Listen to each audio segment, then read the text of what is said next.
before there were cities, before language carried stories across generations. There was only stone and the quiet problem of survival. Somewhere in a world that no longer exists, a hand picks up a rock, nothing special, nothing designed, and yet, when it strikes another stone, something new appears an edge sharper than anything the human body could ever produce on its own. That moment doesn't look like invention. It looks like accident. But it quietly changes everything that comes after. Because from that single fracture, a chain begins, one that leads to survival strategies, shifting diets, new forms of cooperation, and eventually, the long path toward everything we now call human history.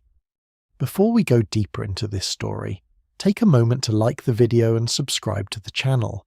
It helps keep these long-form journeys into ancient history and forgotten worlds alive, so we can keep uncovering how everything actually began. Now let's go back to the moment where it all started, when the first tools changed what it meant to be human. A cold wind moves across an ancient landscape that has no name, no borders, and no memory of being observed. There are no roads cutting through it, no firelight at a distance, no signs that anything in this world has ever been shaped for comfort or permanence. Only movement exists here, herds shifting through grasslands, predators tracing silent paths through stone valleys, and small, fragile groups of early humans surviving at the very edge of what nature allows. Before anything could be called a tool, survival is nothing more than a negotiation between skin and environment. Hands are empty, teeth are unmodified. Strength is limited to what the body itself can produce in a single moment of strain. Every task cutting meat from a carcass, breaking open bone for marrow, stripping bark from a branch depends entirely on direct physical effort. The world offers materials, but nothing yet has been transformed into an extension of intention. Before we go deeper into this story, take a moment to like the video and subscribe. If this is the kind of history and mystery you enjoy, it helps keep long-form explorations like this one alive, where human history is not just summarized, but slowly uncovered like an excavation. In this earlier stage of human existence, the idea of a tool does not yet exist as a concept. There is no distinction between object and instrument, between found and made. Stones are just stones. Branches are just fallen wood. Bones are what remains after other creatures have finished their work. Everything is used as it is found, without alteration, without expectation that it could become something more. And yet, even in this apparently simple world, pressure builds quietly. Survival is not stable. Food sources shift with climate. Carcasses are often claimed first by larger predators. Access to nutrients is inconsistent, and the human body, still biologically similar to that of other primates, has limits that cannot be ignored. Each generation faces the same problem in slightly different conditions: how to extract more from the environment without being fundamentally changed by it in return. What makes this period especially difficult to reconstruct is how little it leaves behind. There are no written records, no preserved narratives, only bones, faint cut marks on fossils, and stone fragments that at first glance appear indistinguishable from natural debris. Yet within these fragments lies the earliest evidence of a transformation that would eventually reshape everything. Early hominins move through this world with acute awareness of risk. A broken tooth is not a minor inconvenience. It can mean reduced survival capacity. A missed opportunity at a carcass may mean days without food. Every decision is immediate, driven by necessity rather than reflection. But even within this immediacy, something subtle begins to shift. Objects in the environment are not all equally useful. Some stones fit better in the hand, some edges cut more cleanly. Some shapes break in ways that reveal sharper surfaces beneath. At first, these are accidents. A rock struck against another fractures in an unexpected way, producing an edge that slices flesh more effectively than teeth or nails ever could. Another stone, used to break open a bone, exposes the dense, nutrient-rich marrow inside with far less effort than chewing or gnawing.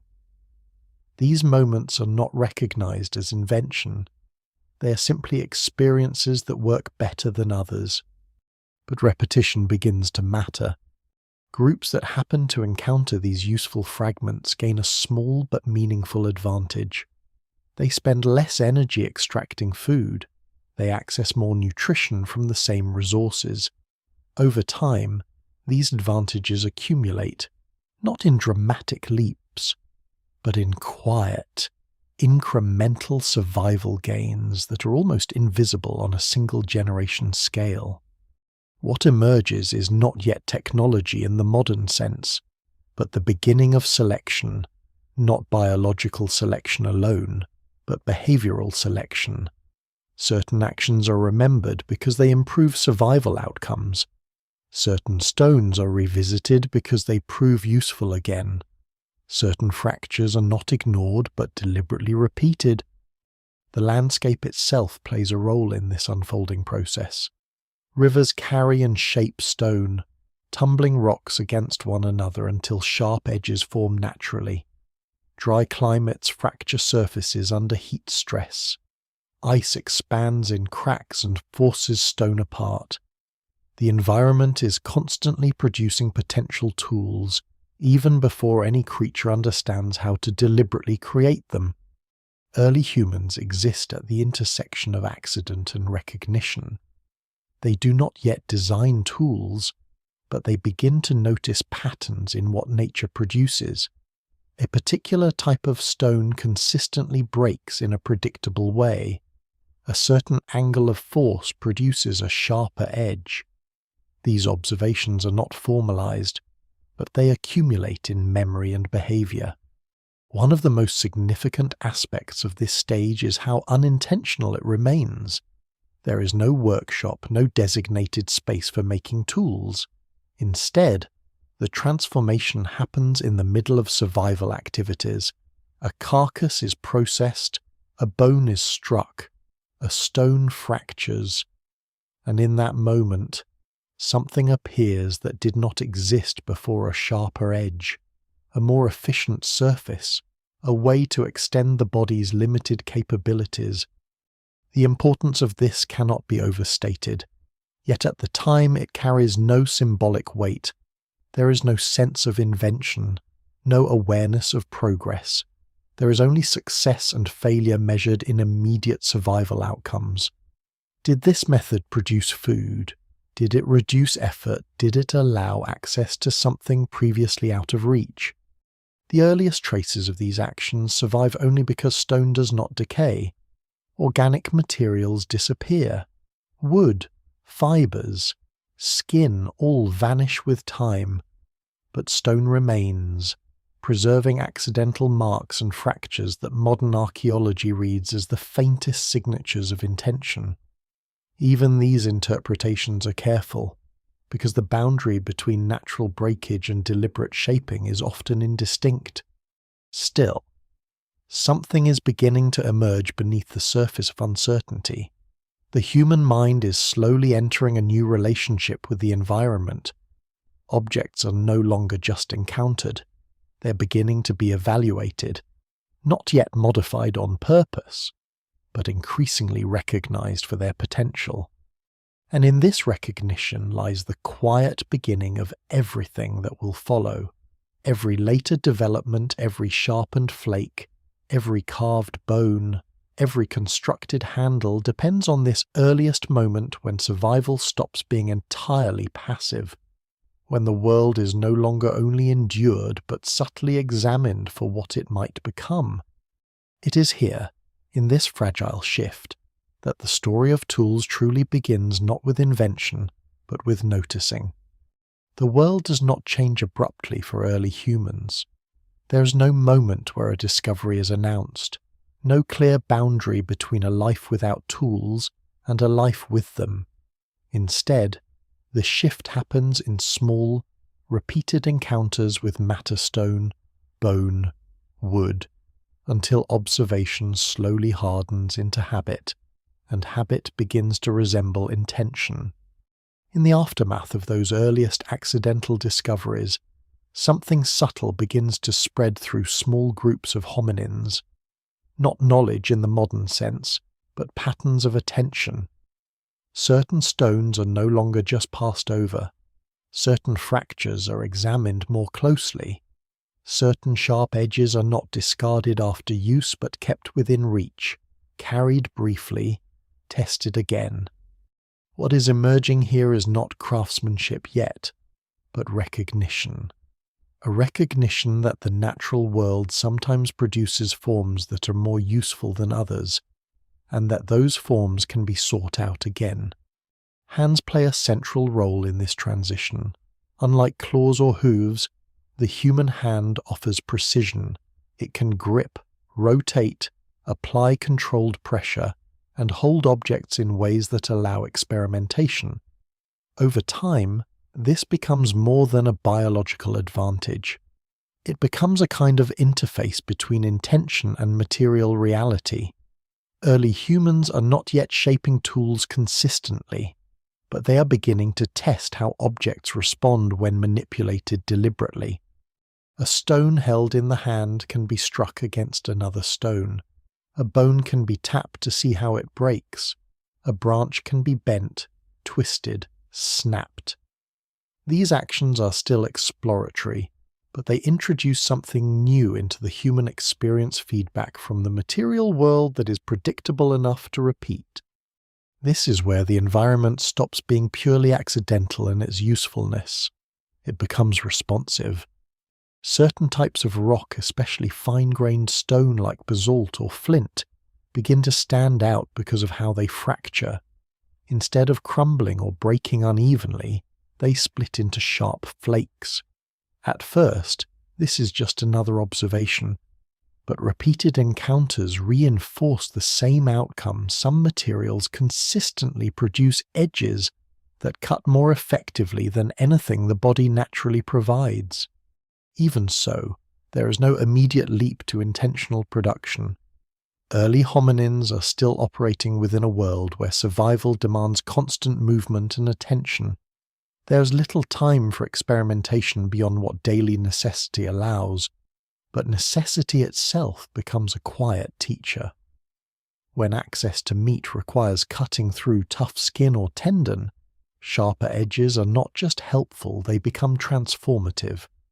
Archaeological evidence suggests that at some point around this stage, early humans begin selecting stones not only for their immediate usefulness, but for their potential. This is a critical shift. A stone is no longer valuable only if it already has a sharp edge. It is valuable if it might be made sharp. The earliest instances of this behavior are not dramatic. A stone is struck against another, sometimes producing a usable flake. Sometimes it fails. Sometimes the result is discarded. But over time, repetition refines the process, not through formal instruction, but through accumulated experience passed within groups. This is where the foundation of the Oldowan tradition begins to take shape. Roughly over 2 million years ago, early hominins, likely including Homo habilis, or closely related species, start producing intentionally modified stone flakes. These are not sophisticated tools in the modern sense. They are simple, often irregular, and made through a process that relies on striking one stone with another to detach sharp fragments. Yet their impact is profound. With a sharp flake, cutting becomes faster and more efficient. Carcasses that once required prolonged tearing with teeth or hands can now be processed with significantly less effort. Access to marrow, one of the most calorie-rich resources available, becomes easier. Even small improvements in efficiency translate into survival advantages over generations. What is particularly striking about early Oldowan sites is the repetition of similar techniques across wide geographic areas. This suggests that the behavior is not isolated. Either knowledge spreads between groups, or similar cognitive breakthroughs occur independently in different populations facing similar environmental pressures. Scholars still debate the exact mechanism, but the pattern itself is clear. Simple stone tools appear across vast regions with a consistency that implies shared behavior rather than random coincidence. At the same time, these early tools reveal something important about human cognition. Making them does not require advanced planning in the modern sense, but it does require a kind of causal understanding. A strike produces a flake produces a cutting edge improves access to food. This chain of cause and effect is simple, but it represents a fundamental step toward abstract thinking. The process is still messy. Many flakes are unusable. Many attempts fail, but failure itself becomes informative. Over time, early humans begin to recognize which angles produce better results, which stones respond more predictably, and which techniques waste energy. This is learning at a geological timescale, slow, cumulative, and embedded in survival. Another important development during this period is the emergence of what might be called tool spaces, not formal workshops, but locations where stone fracturing is repeatedly performed. These sites, identified by concentrations of flakes and cores, suggest that early humans are not only making tools but returning to specific places to do so. This implies memory tied to geography. Certain locations become associated with successful tool production, perhaps because of available raw material or proximity to food sources. These places gradually accumulate evidence of repeated activity, forming some of the earliest archaeological signatures of organized behavior. What is equally important is what does not yet exist. There is no standard design, no symbolic decoration, no consistent shaping beyond what is necessary to produce a sharp edge. Each tool is slightly different, shaped by the specific stone and the force applied at that moment.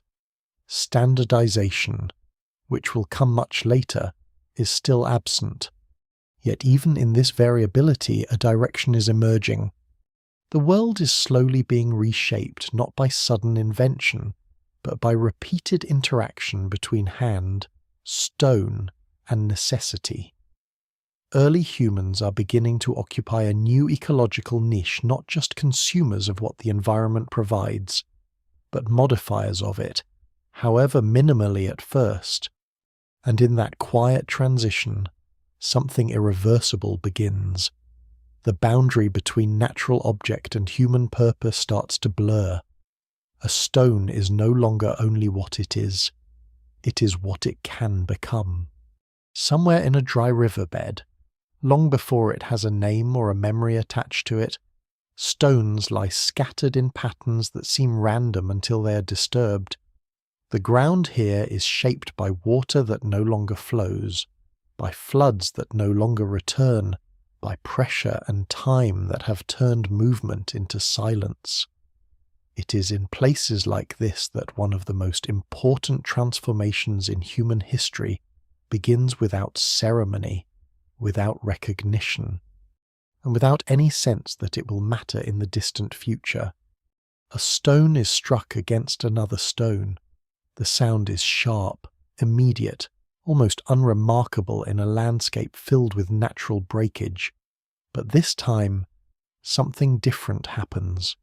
A flake detaches cleanly, revealing an edge that is thinner, sharper, more controlled than anything produced by accident alone. It fits the hand in a way that suggests not just usefulness, but possibility. This is not yet invention in the modern sense. It is repetition guided by outcome. Early humans do not begin with a design in mind. They begin with an effect that works, and then try to reproduce it. The difference is subtle, but it marks a turning point in cognitive history. Cause and effect are no longer just observed, they are being intentionally recreated. The earliest sharp stone flakes, what modern archaeology groups under the older one tradition, appear in multiple regions of Africa over a vast span of time.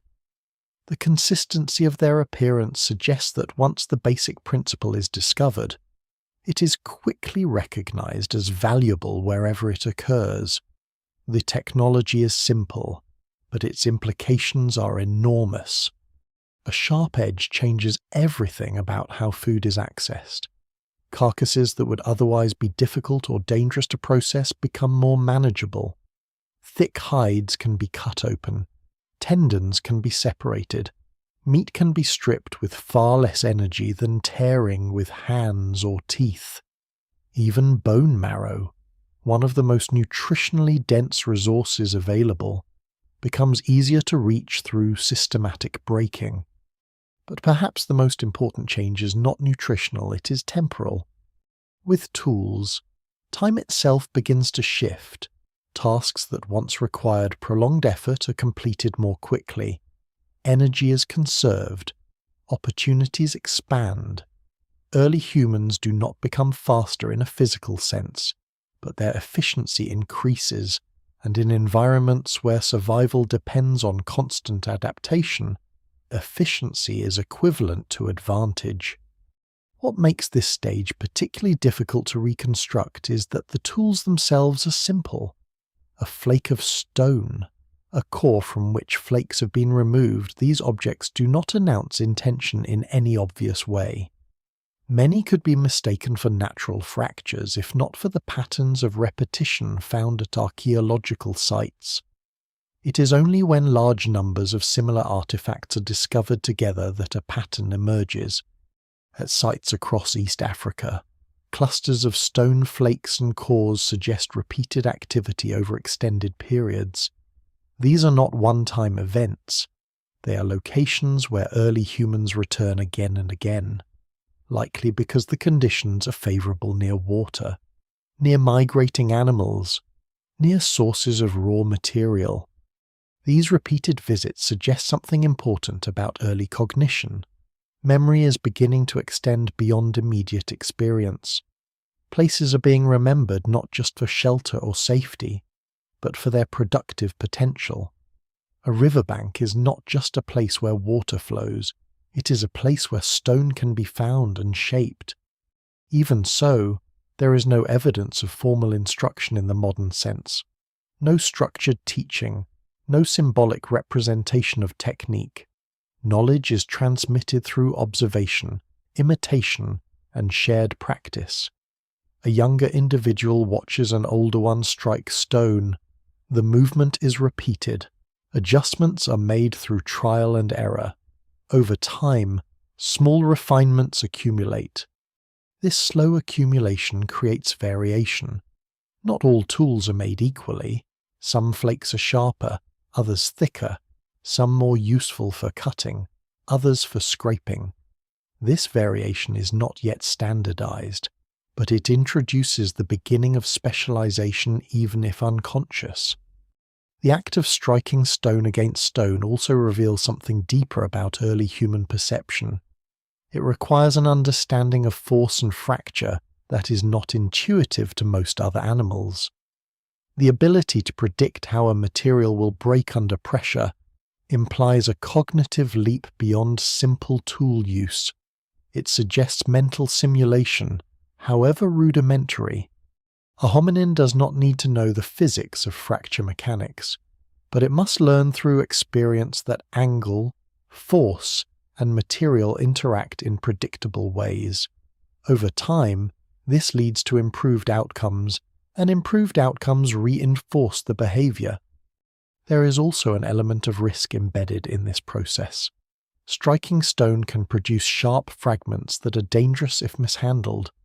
Early toolmakers likely experienced injuries, though such evidence does not survive in the archaeological record.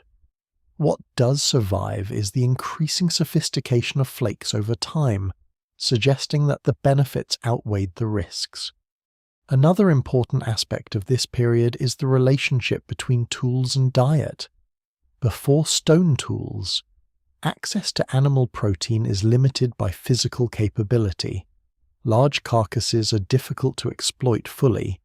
Predators often consume the most nutrient-rich parts first. With tools, early humans begin to shift this balance. They are able to access resources that were previously out of reach or inefficient to obtain. This has long-term consequences for human evolution.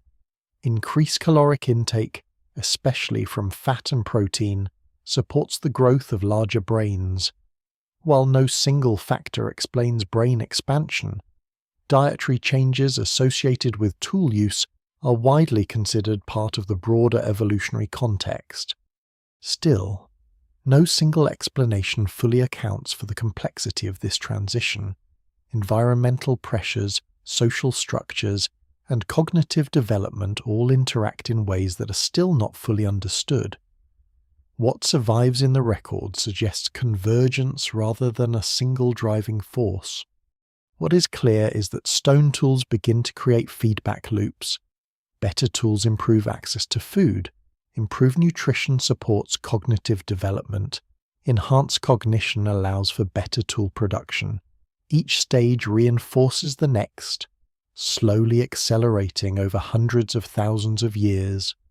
And yet, despite this acceleration, the tools themselves remain simple for an extraordinarily long time. This is one of the most striking aspects of early human technology. Once the basic principle of flake production is discovered, it persists with little fundamental change for vast stretches of time. Innovation is slow, not because of a lack of intelligence, but because the existing system works well enough to sustain survival. In this long stability lies the foundation of something much larger. The world is no longer just being used, it is being gradually shaped by repeated, intentional interaction with material properties. The stone does not change, but its role does. And in that quiet shift, the earliest architecture of human technology begins to form not as a structure, but as a habit repeated across generations. The stone does not remember the hand that struck it, but the landscape does. In places where early humans return again and again, the ground begins to collect fragments of a long, quiet process. Sharp flakes lie scattered near larger cores, some freshly broken, others dulled by time, all of them marking moments when force met stone and produced something unexpectedly useful. These places are not cities. They're not settlements in any modern sense. There are no structures, no permanent shelters, no architecture that suggests control over space. And yet, something is happening here that will eventually lead toward all of those things. Repetition is beginning to shape geography.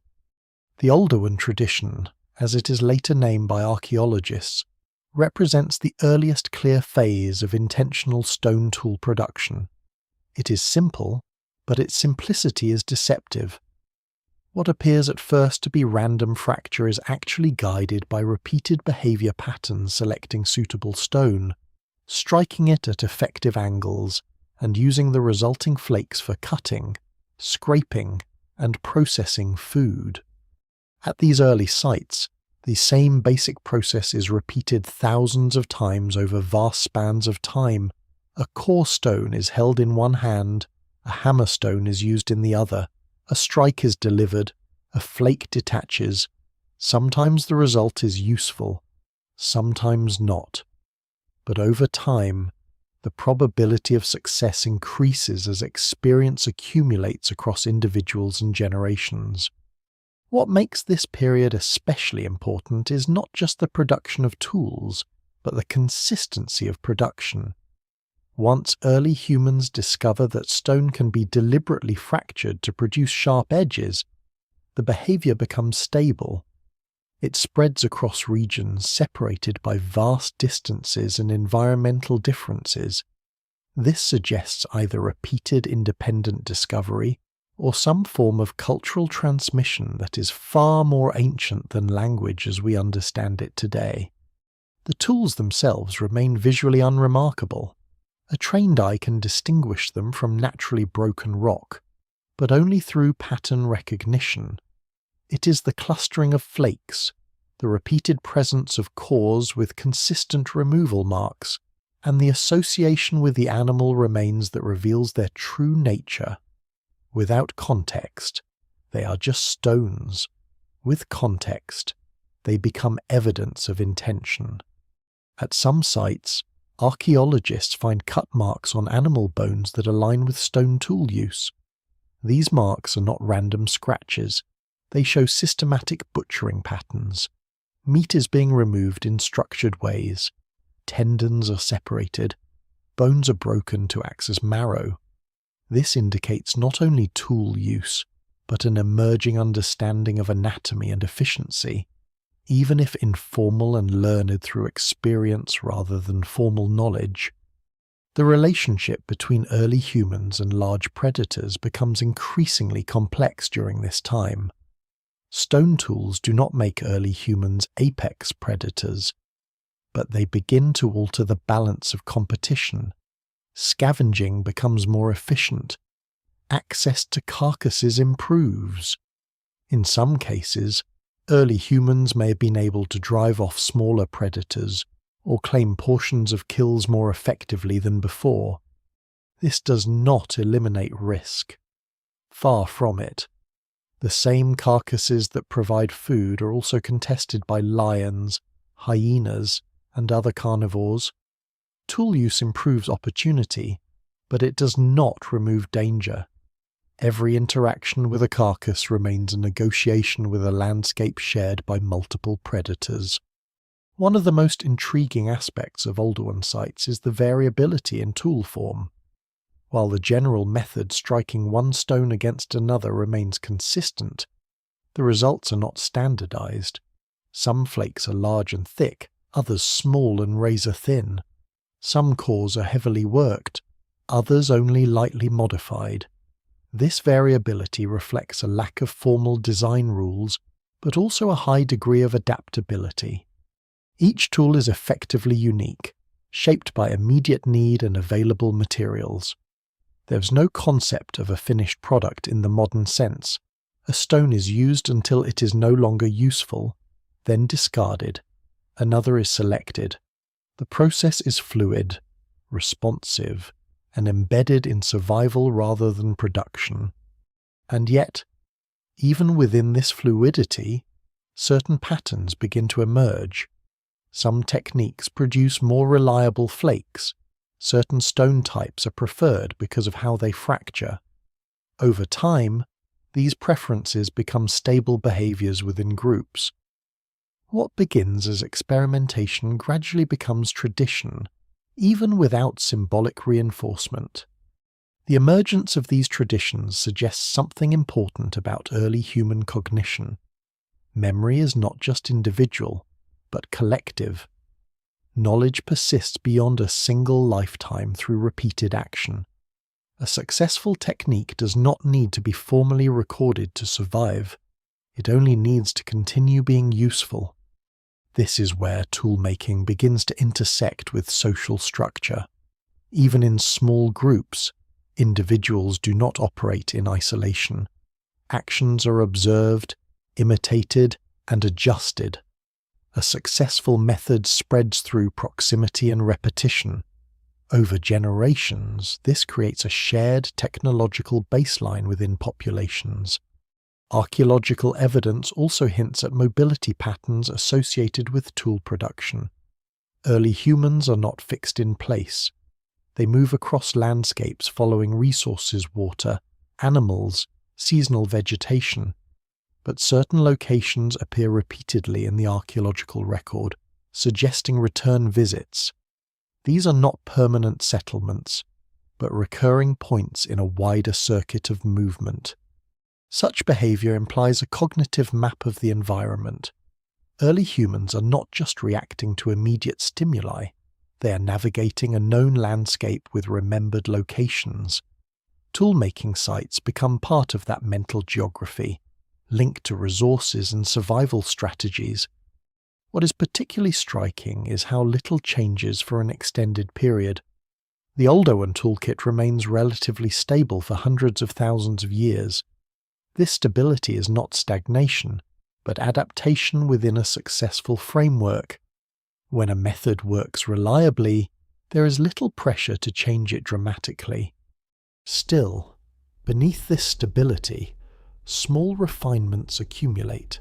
Slight improvements in striking technique, better selection of raw materials, more efficient use of flakes.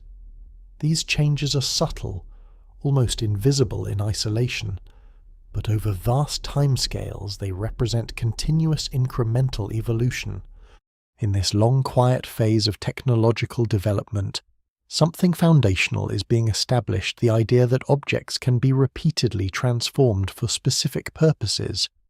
This principle, once discovered, does not disappear. It deepens, expands, and eventually supports far more complex forms of technology. But at this stage, it remains grounded in simplicity, stone, force, fracture, and use. A cycle repeated countless times across landscapes that still look untouched by human presence, even as they slowly accumulate the earliest traces of intentional design. And within that repetition, the future of human capability begins to take shape not as invention, but as persistence. The landscape is still vast, still mostly indifferent to the small groups moving across it, but something about those movements begins to change the rhythm of survival itself. Early humans are no longer only reacting to opportunity when it appears, they are beginning to anticipate it, even if only in the simplest, most immediate sense. A carcass is not just something found, it is something whose remains can be returned to with a plan, a memory, a purpose shaped by past experience. Stone tools sit at the center of this quiet transformation. They are still crude, still irregular, still entirely dependent on the unpredictable way rock fractures under force, but their role in survival is becoming more central. They are no longer occasional aids. They are becoming necessary extensions of the body in certain tasks. One of the most important drivers of this change is hunting pressure. Though not necessarily in the form of organized hunting as it exists in later human societies, more often, early humans are scavengers, moving quickly toward carcasses left behind by larger predators. In these moments, time is critical. The difference between accessing a resource and losing it entirely can be measured in minutes or hours. A sharp stone flake changes this equation. What once required prolonged tearing and inefficient consumption can now be done with speed and precision. Skin can be opened more quickly. Meat can be separated before other scavengers arrive.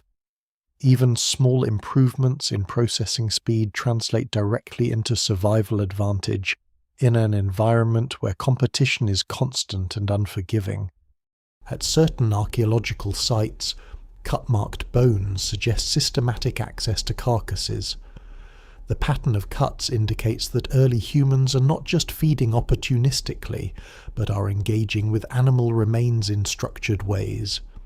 There is a sequence to the mark's initial access points, followed by deeper cuts for meat removal, followed by breaks that expose marrow-rich interior bone. This sequence suggests repeated behavioral patterns, even if not consciously formalized. What is especially important here is the growing relationship between tool use and efficiency. The stone flake is not just a convenience. It is a multiplier of effort. A task that once required significant physical strain can now be accomplished more quickly and with less energy expenditure. In environments where calories are scarce and energy balance is critical, this shift has profound consequences. But this improvement introduces a new pressure as well: dependence. Once tools become reliable sources of efficiency, losing access to them becomes costly. A broken or discarded tool is not easily replaced unless suitable stone is nearby. This begins to tie early human movement patterns more closely to geology. The availability of raw material starts to matter in subtle but increasingly important ways. Some groups begin to favor regions where high-quality stone is accessible. Others may carry usable flake for short distances, extending the usefulness of a single fracture beyond its immediate location. These behaviors are small, but they hint at the early stages of resource planning. At the same time, the act of producing tools begins to require more attention and skill than before. While still simple in principle, successful flake production depends on a growing understanding of how stone behaves under impact. The angle of strike, the force applied, the choice of hammer stone, all of these variables influence the outcome. This is where cognition begins to show deeper involvement. Early humans are not simply repeating random actions until something useful appears. They are beginning to refine their approach based on previous results. If a strike produces a useful flake, that method is more likely to be repeated. If it fails, adjustments are made. Over time, this creates a feedback loop between action and outcome. Even without language, this kind of learning is cumulative. It does not require formal teaching. It spreads through observation, imitation, and shared activity. A younger individual watches, attempts, fails, and adjusts. An older individual may refine techniques simply through repeated practice. Across generations, these small adjustments accumulate into more reliable methods. Environmental pressures amplify this process. Climate variability during this long prehistoric period means that resources are not stable. Rainfall shifts, vegetation zones move, and animal migration patterns change. In such conditions, flexibility becomes essential. Tool use offers a way to adapt without biological change. It allows behavior to shift faster than anatomy can evolve. This adaptability may help explain why stone tools remain relatively stable for such a long period, while still spreading widely.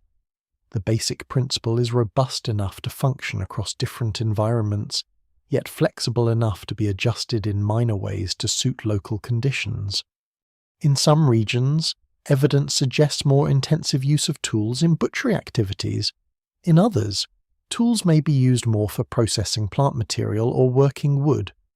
While organic materials rarely survive in the archaeological record, indirect evidence suggests that stone tools were likely used in a wider range of activities than bones alone can reveal. Another subtle but important development is the increasing role of repeated locations in tool production. Sites where stone is abundant become focal points for activity. These are not permanent settlements, but they begin to show signs of repeated return visits. The ground becomes layered with evidence of past activity, creating a kind of proto-archaeological record even in the deep past. These locations may have functioned as informal gathering points where groups met, shared resources, and produced tools together. The repetition of presence suggests that early humans are beginning to structure their movement not only around immediate survival needs but also around remembered places of utility. What is still absent at this stage is standardization. Each tool remains unique. There is no fixed form that must be replicated exactly.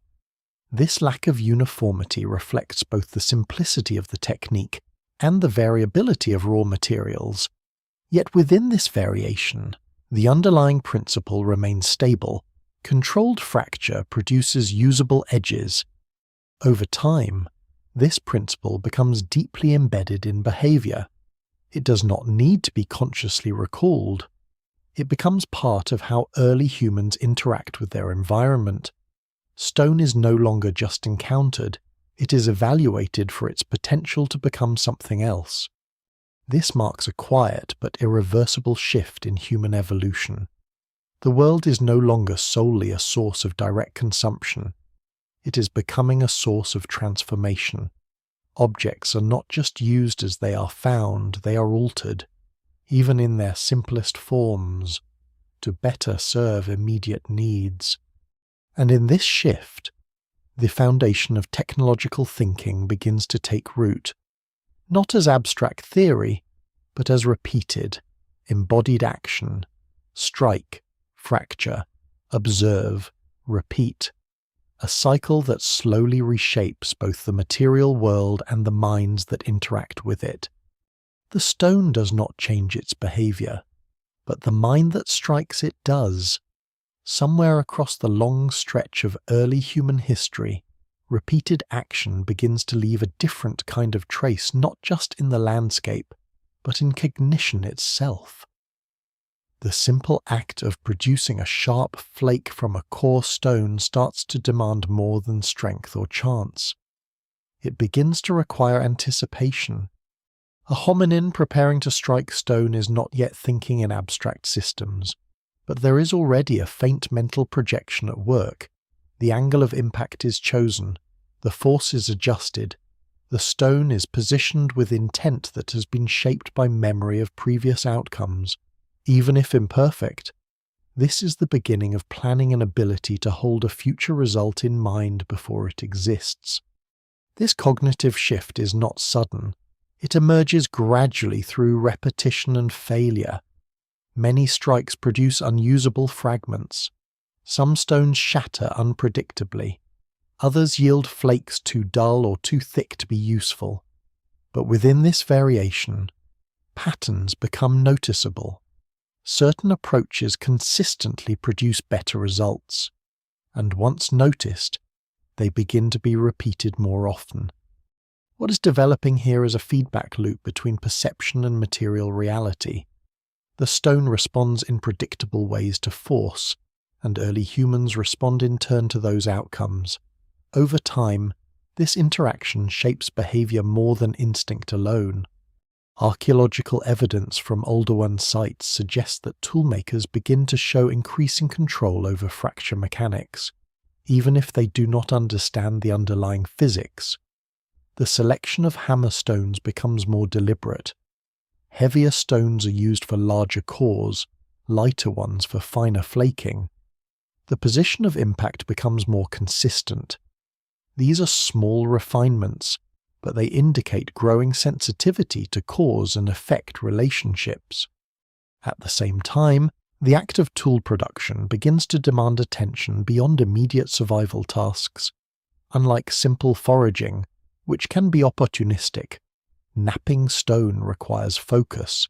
A moment of distraction can result in wasted material or injury.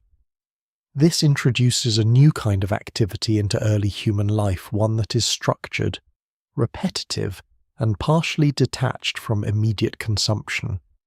This is important because it creates time for cognition to operate in a different mode. While survival remains the ultimate goal, toolmaking introduces moments where action is not directly tied to immediate consumption, but to preparation. This separation between action and outcome is one of the quiet foundations of later human planning abilities. Evidence from repeated toolmaking sites suggests that some individuals may have been more skilled than others. Certain cores show more efficient flaking patterns, with fewer wasted strikes and more usable edges produced per stone. While it is difficult to assign intention to these differences, they suggest variation in technique that could have been socially visible within groups.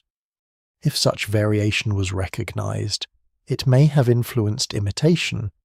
Individuals who produced more effective tools would likely be observed more closely, their techniques copied more frequently. This is not teaching in a formal sense, but it is the beginning of skill transmission based on perceived success. At this stage, there is still no symbolic representation of tools. No abstract concept of knife or scraper exists independently of the object itself. Function is embedded entirely in material form and action. A tool is not an idea, it is an event, repeated through physical interaction. Yet even without symbolism, the structure of tool-making introduces a form of procedural memory.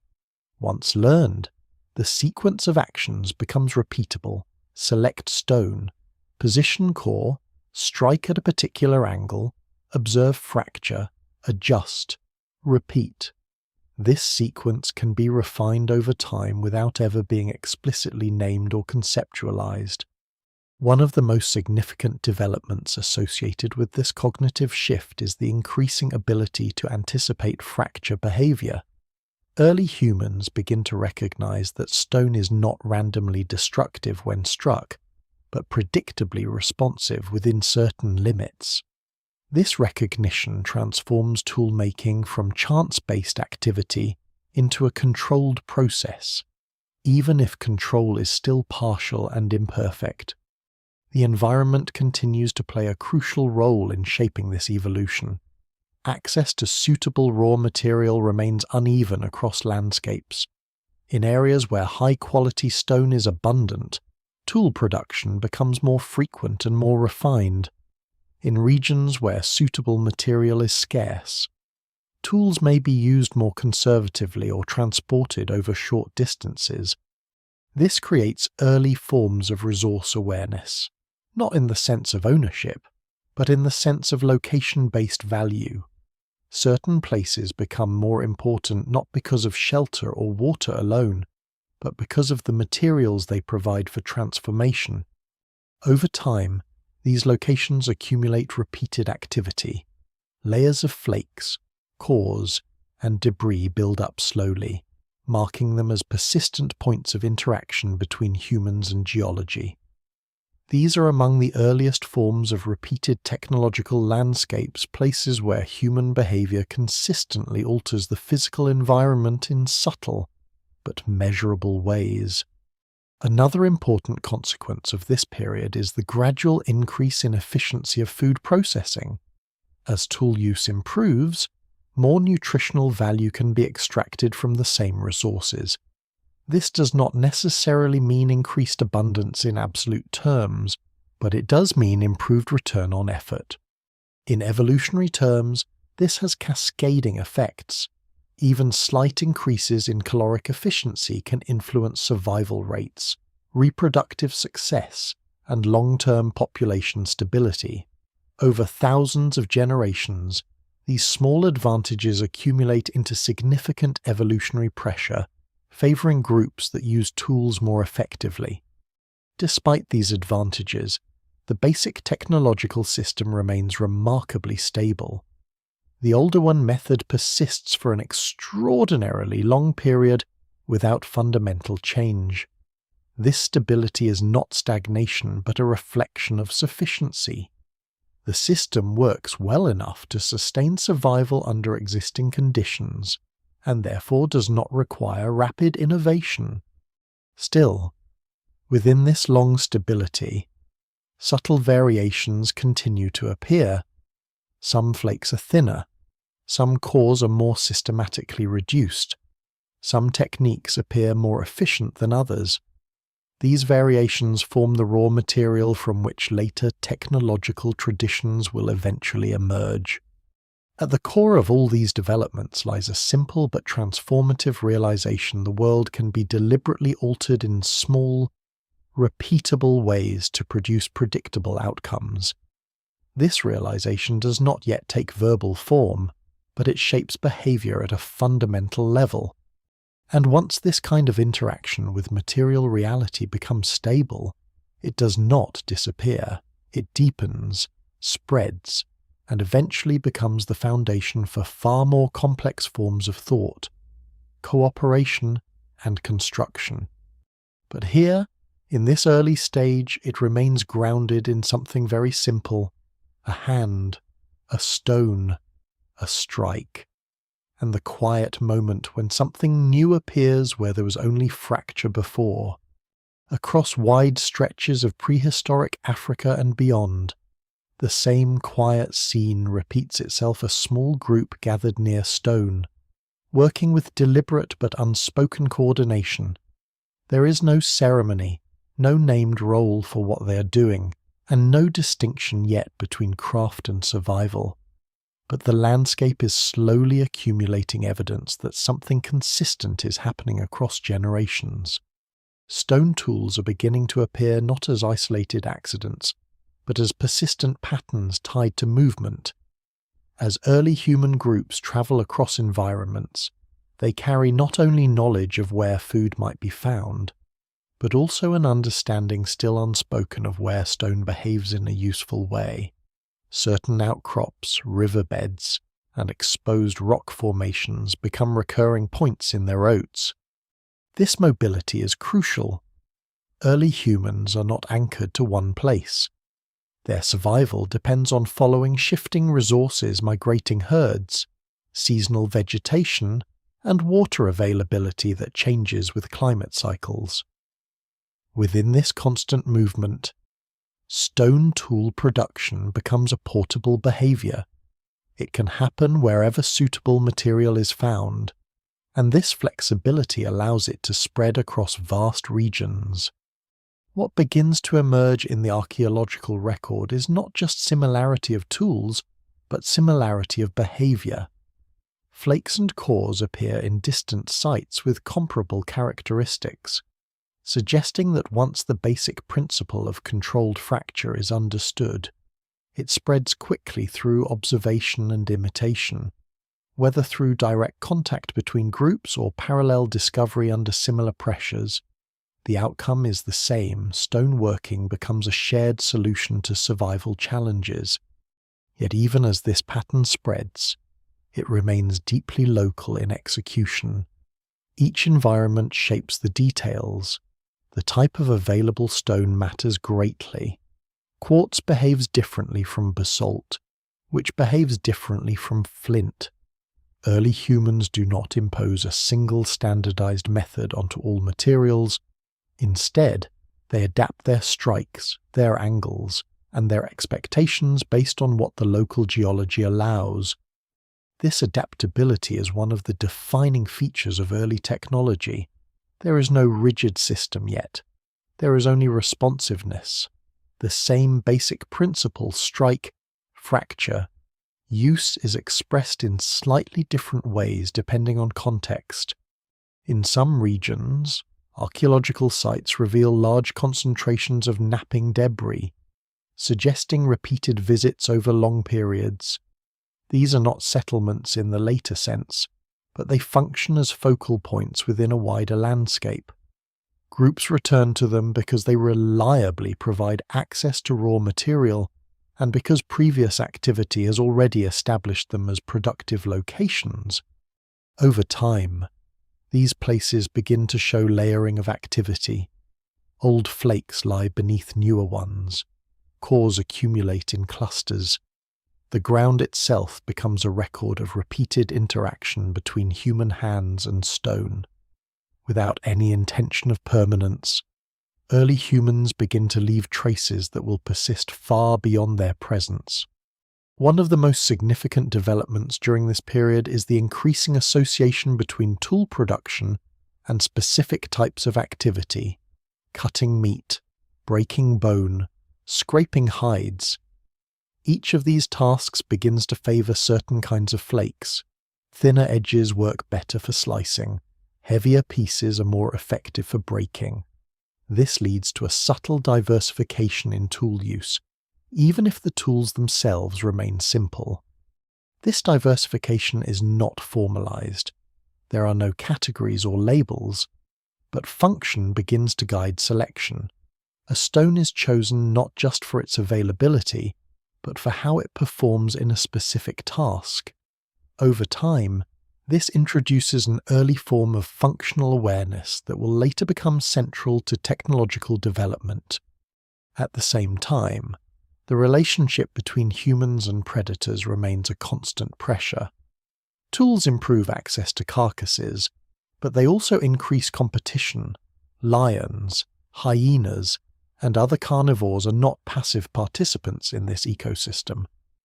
They respond to the same opportunities. Early humans must often approach carcasses cautiously. balancing speed with risk. In some cases, evidence suggests that early humans may have scavenged after large predators had already left a kill. In others, they may have gained earlier access, especially when tools allowed faster processing. This shifting dynamic creates a complex ecological interaction where technology subtly alters roles within the food web without fundamentally removing danger. Another important aspect of this period is the increasing cognitive load associated with tool production. Even though the process remains simple, it requires sustained attention. The maker must monitor the angle of impact, the quality of the stone, and the outcome of each strike. This introduces a form of focused activity that differs from more immediate survival behaviors like foraging or fleeing predators. This sustained attention may have contributed over long evolutionary timescales to changes in cognitive capacity. While no single factor can explain brain development, the demands of tool production likely played a role in reinforcing planning, observation, and fine motor control. What is also becoming clearer in the archaeological record is that tool-making is not evenly distributed across all individuals in a group. Some individuals produce more refined flakes, while others produce more irregular results.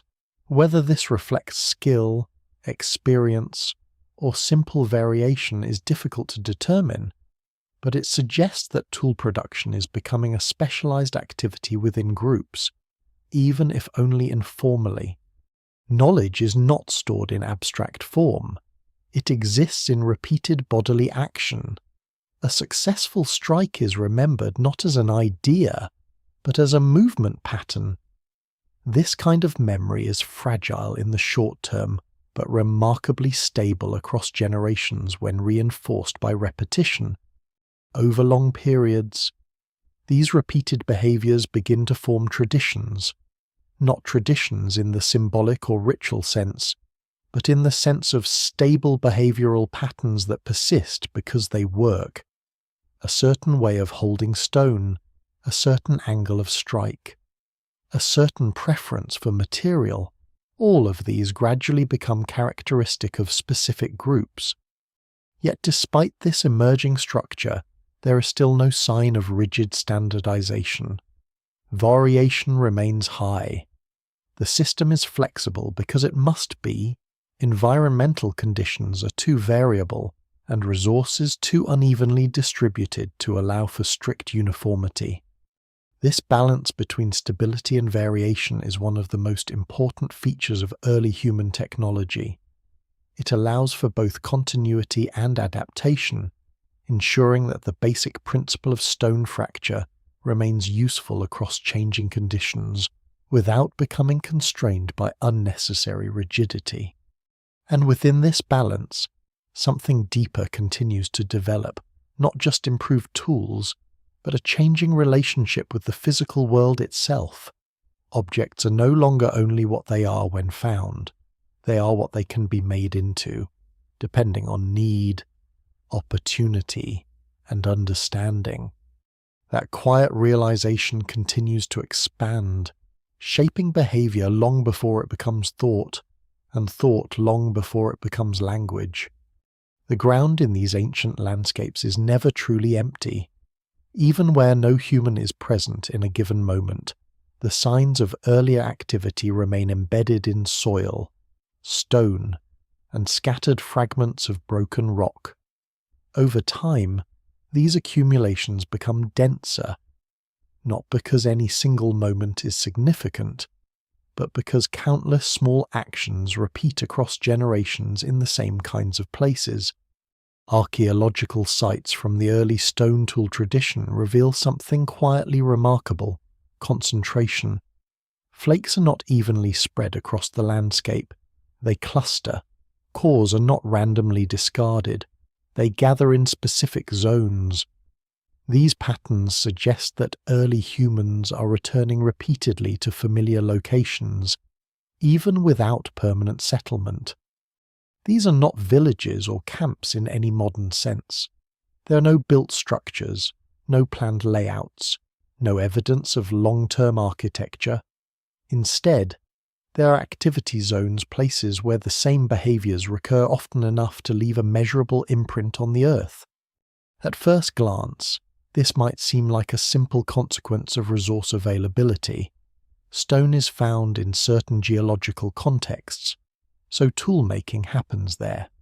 But the pattern is more complex than that. Some sites show repeated return visits even when raw material could have been found elsewhere. This suggests that memory is beginning to play a stronger role in how early humans move through space. A landscape is no longer just a continuous field of opportunity. It is beginning to be mentally mapped in fragments, places where stone works well, places where animals are likely to be found, places that have been productive in the past. These remembered locations guide movement in ways that are not visible in the moment, but become clear over time through repeated occupation.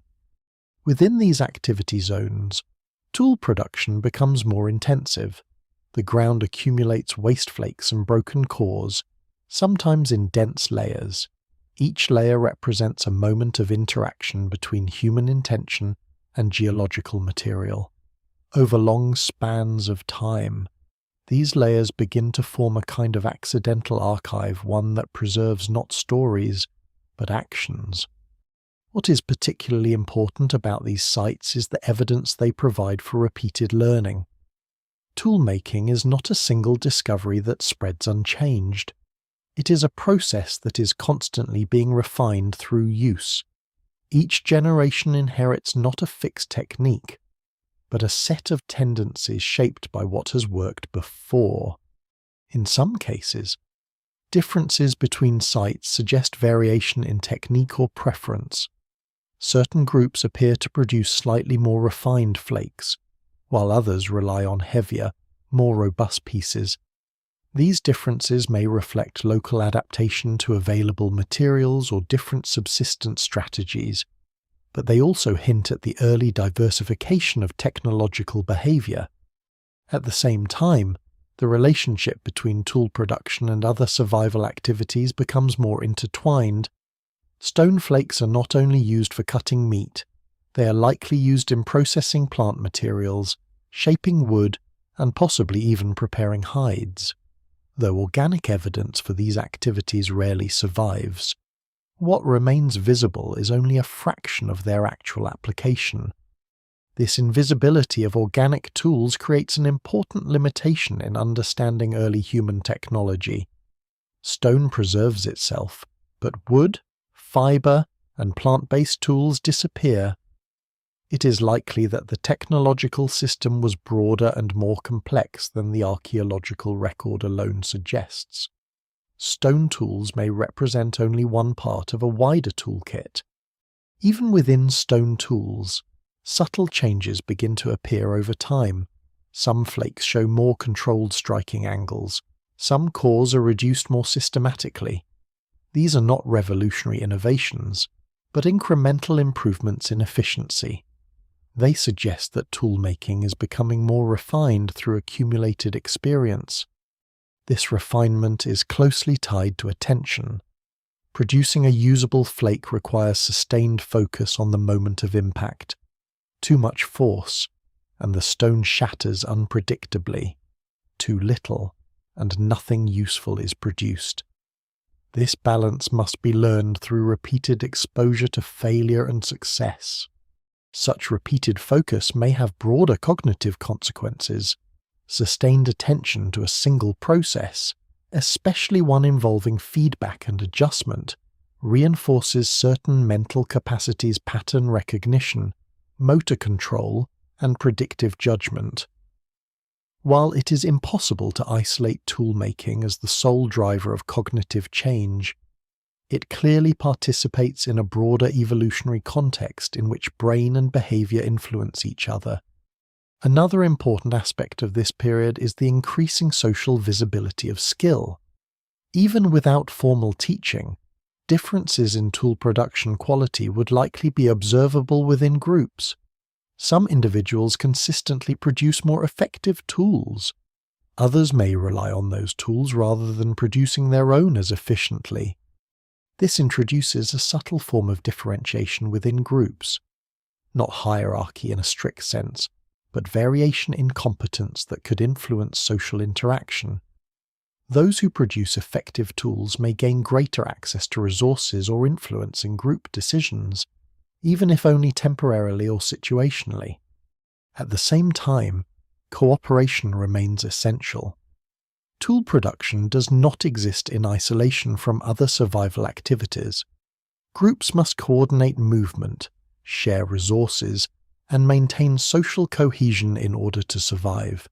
Stone tools, in this sense, do not separate individuals, they often bind them through shared dependence on technology.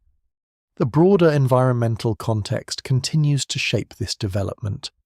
Climate fluctuations during this long prehistoric period create shifting patterns of resource availability. In some regions, wetter conditions expand vegetation and animal populations.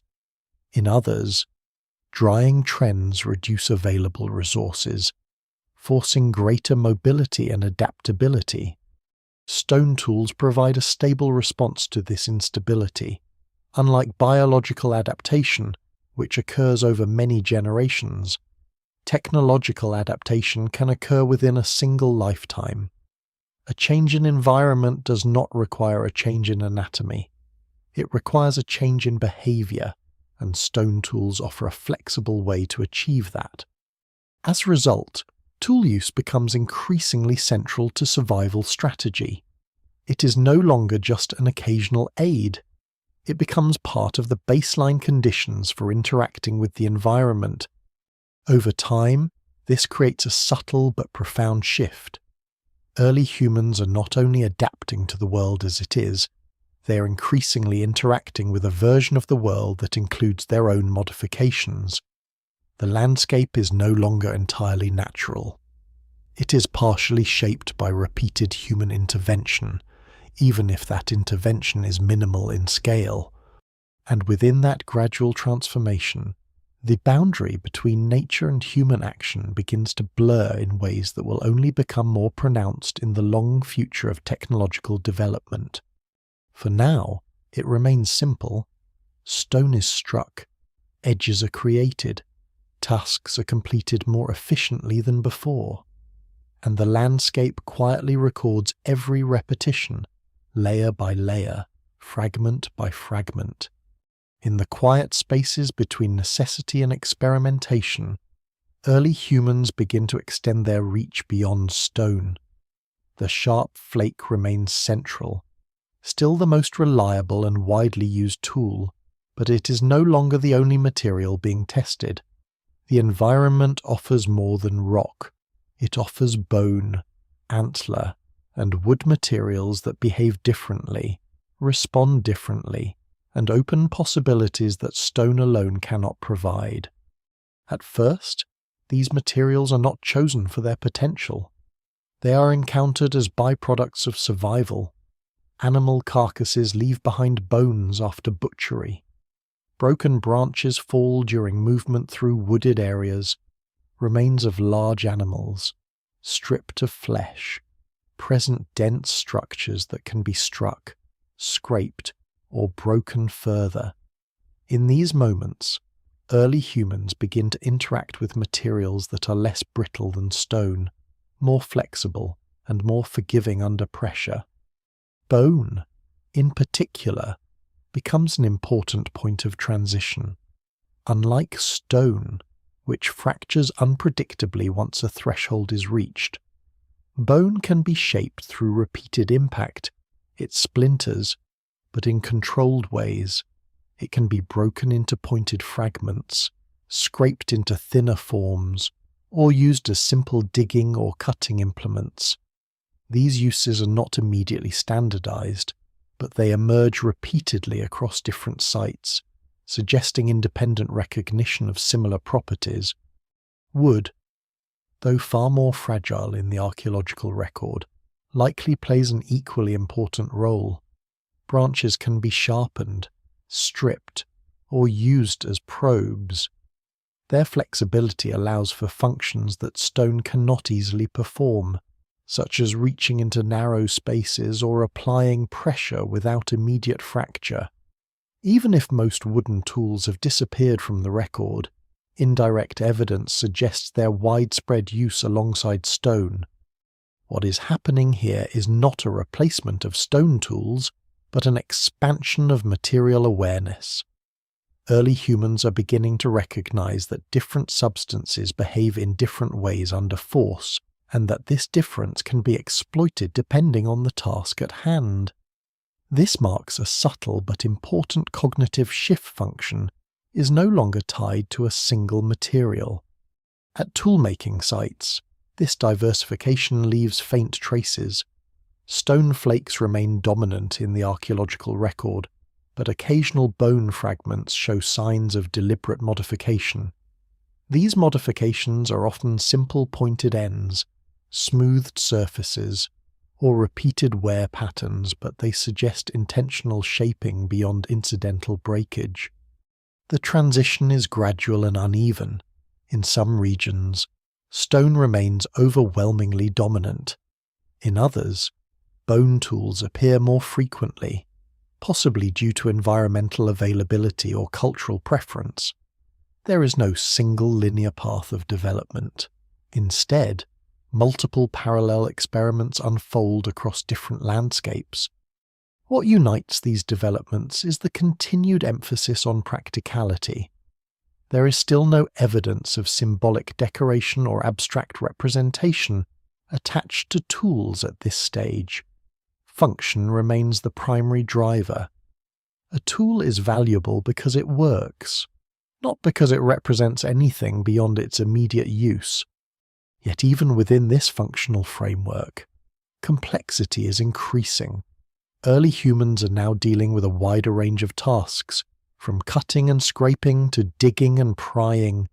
Each task benefits from slightly different tool properties, and this begins to encourage selection of materials based on anticipated use rather than immediate availability alone.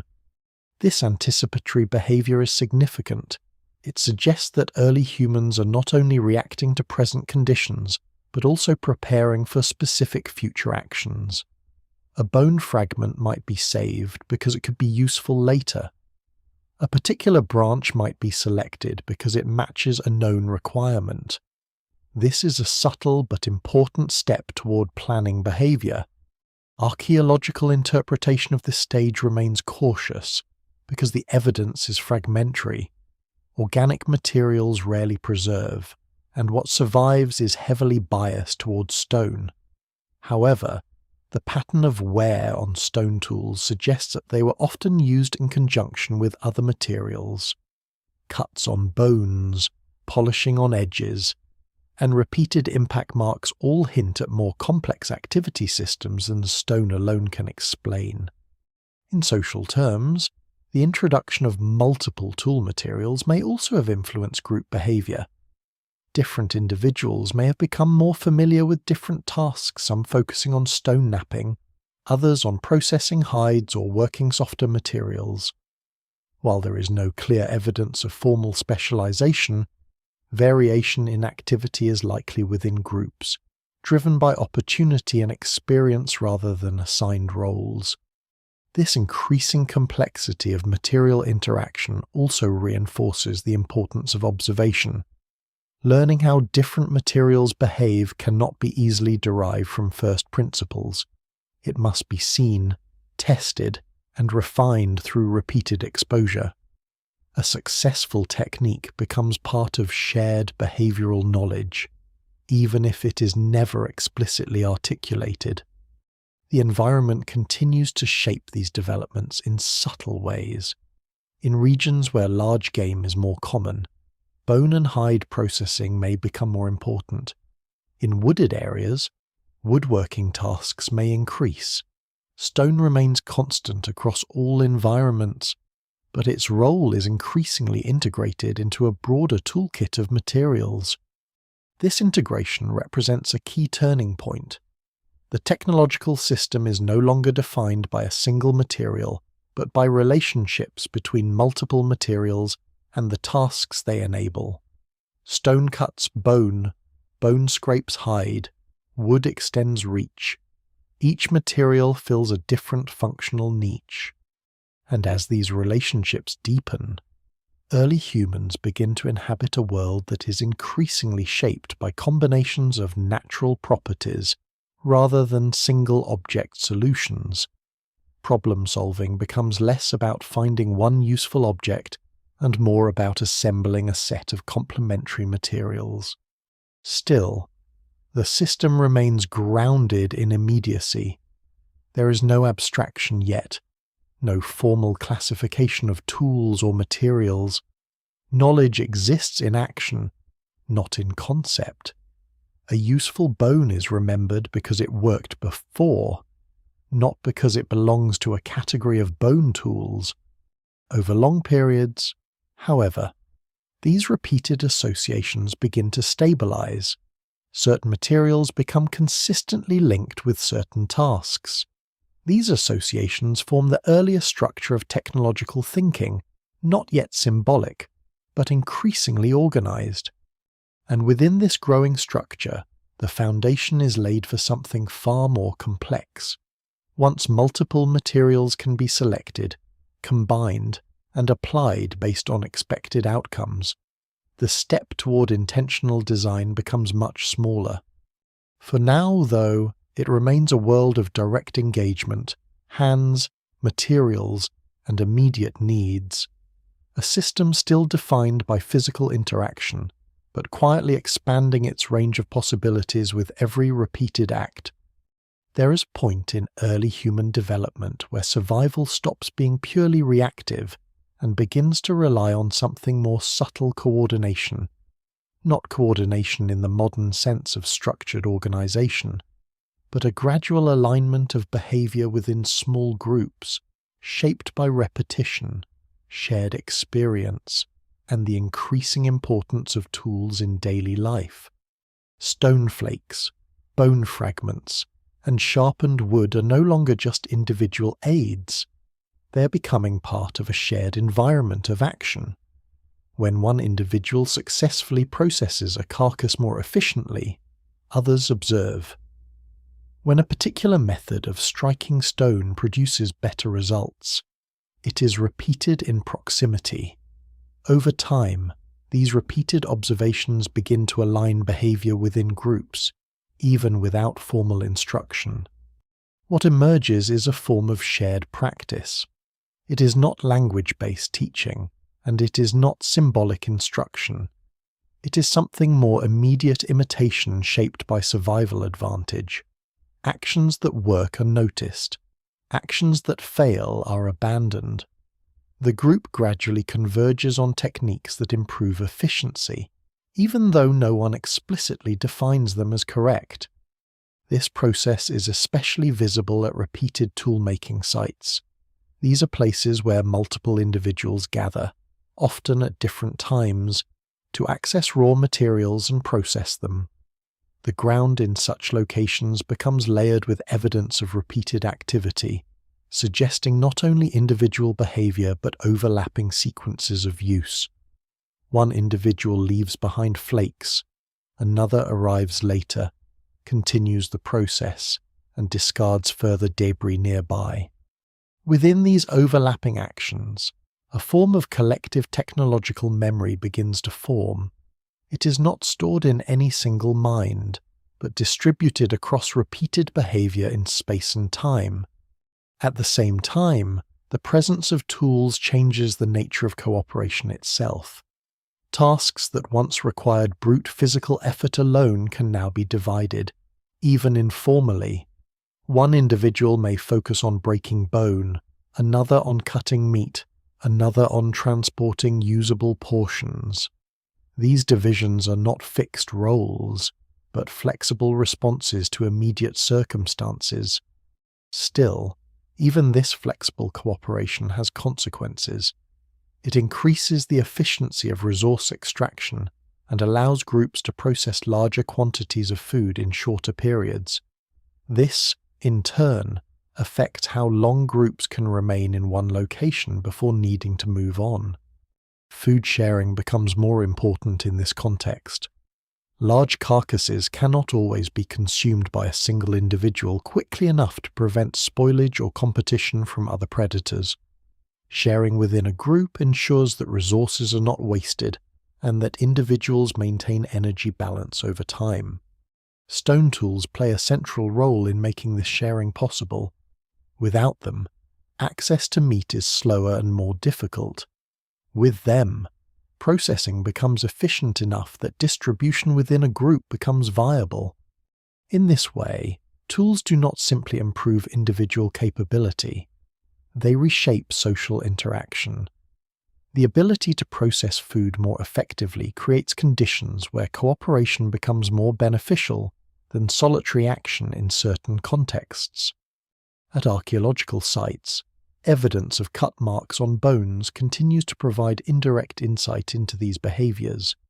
The pattern of butchery suggests systematic processing rather than random scavenging. Bones are often broken in ways that maximize access to marrow, indicating knowledge of internal structure gained through repeated experience. However, interpreting these patterns requires caution. It is difficult to distinguish between coordinated group behavior and repeated individual actions over time.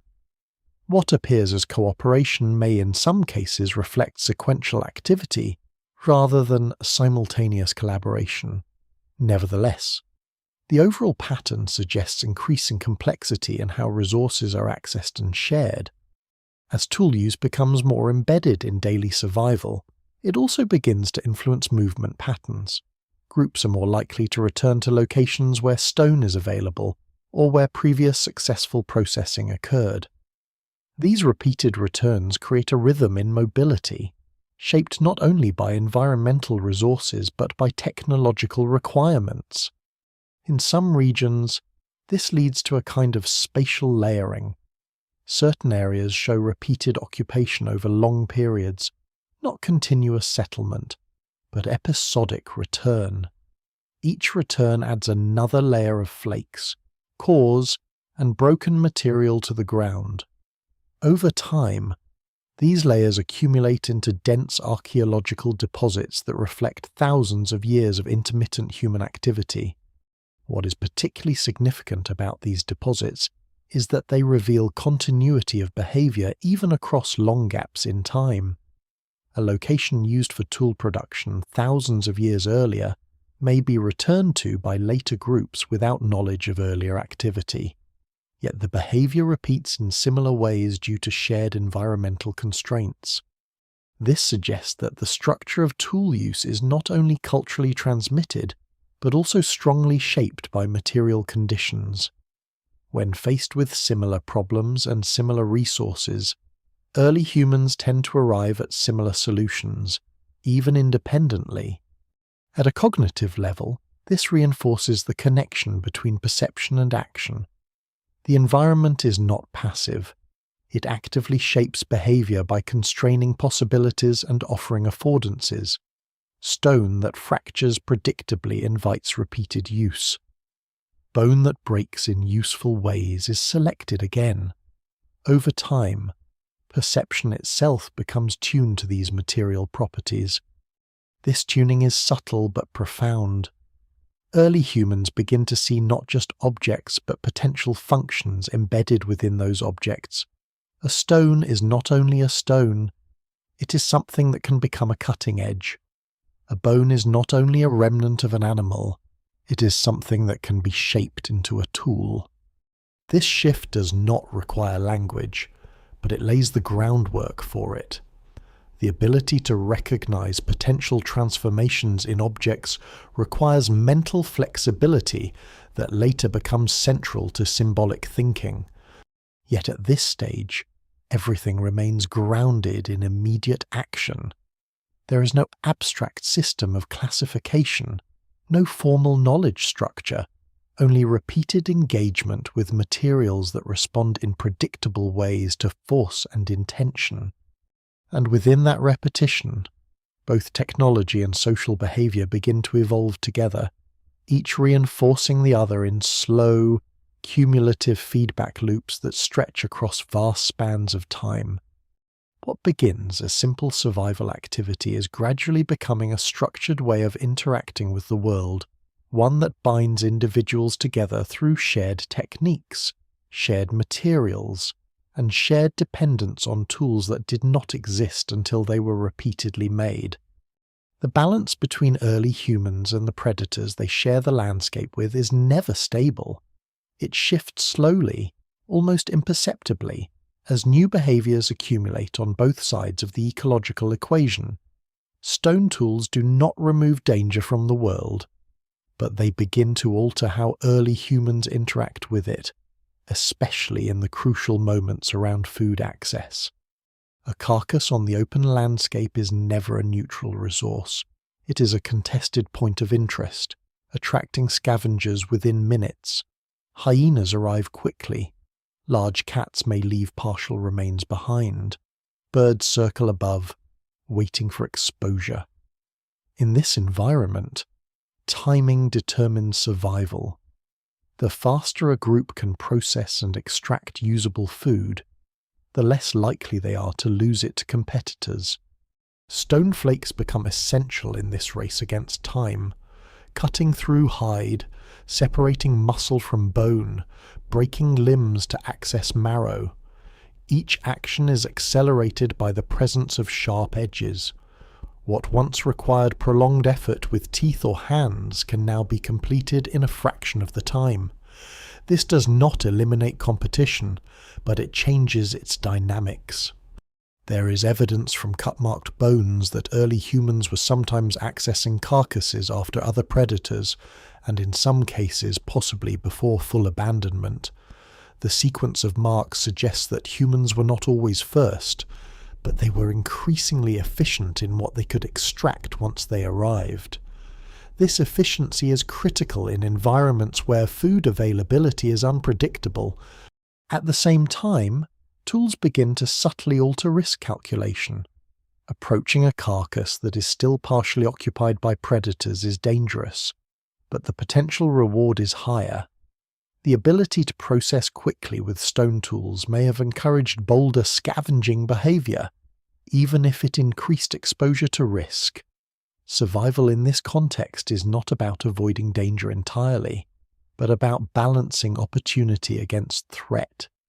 This dynamic introduces a new layer of behavioral complexity.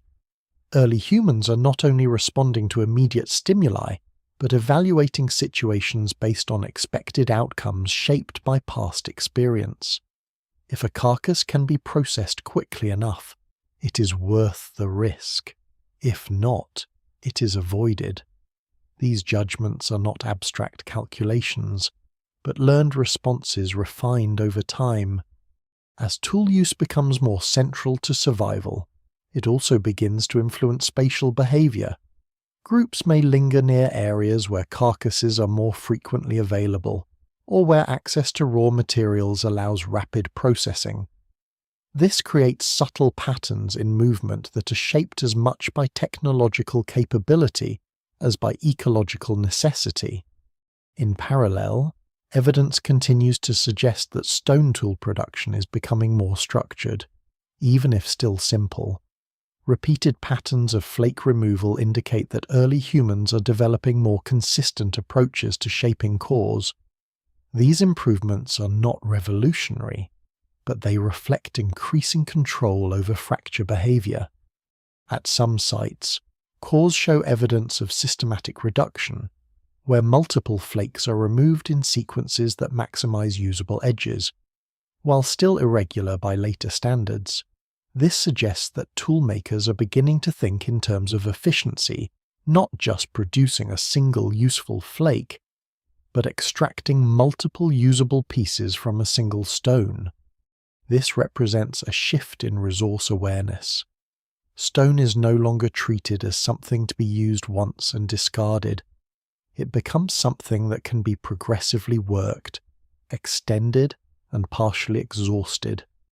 Even in this early phase, there is a growing sense of extracting maximum value from available materials. The implications of this extend beyond tools themselves. If stone can be worked systematically, then other materials might also be approached in structured ways.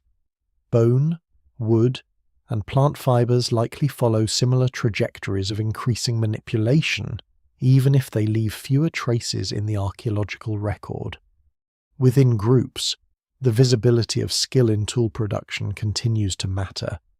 Individuals who produce more effective tools may gain advantages in food access or social positioning, even if only temporarily.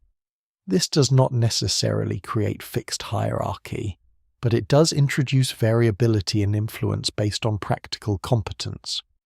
At the same time, cooperation remains essential. Toolmaking is not an isolated activity. It is embedded in broader survival strategies that require coordination, especially when processing large carcasses or responding to environmental pressures. The same tools that enable individual efficiency also support collective action. One of the most important consequences of this period is the gradual strengthening of procedural memory. Repeated sequences of action, selecting stone, striking, evaluating fracture, adjusting technique become deeply embedded in behavior. These sequences do not require conscious recall in the modern sense. They are activated through context and practice.